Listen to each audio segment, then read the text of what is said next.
All right, hey guys, Jerry from Showtime Audio. So just wanted to show you our beautiful Ferrari Roma project. So we're doing a full Radenso front and rear, and we have 3 heads up front, 3 heads in the rear.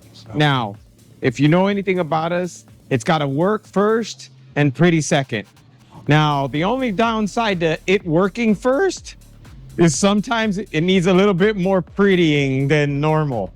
So in this particular case, the bumper has such a huge pitch on it that the shim is pretty big. Now this still is an acrylic shim and it's polished. It looks good, except it kind of makes the sensor stand out, especially against the green. Now, when you're further away, it blends in because of all the carbon and it's a dark green. But in order to get it perfectly level, we had to go with a 15-degree shim.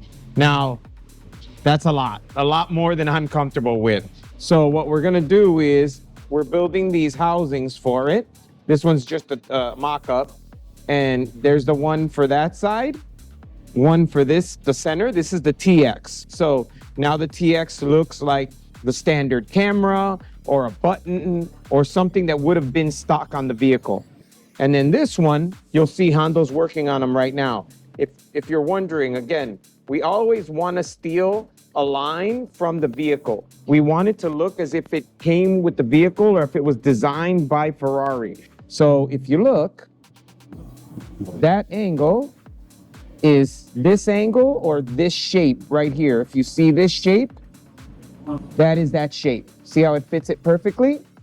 And then we just mimic the shape on the other side. So now it looks as if it could have came with the vehicle. And we'll show you some shots. We're gonna take a shot with it on and with it off so that you can see what the difference is. And again, it's sheerly aesthetic, right?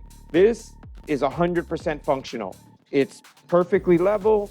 They're aimed exactly at 0.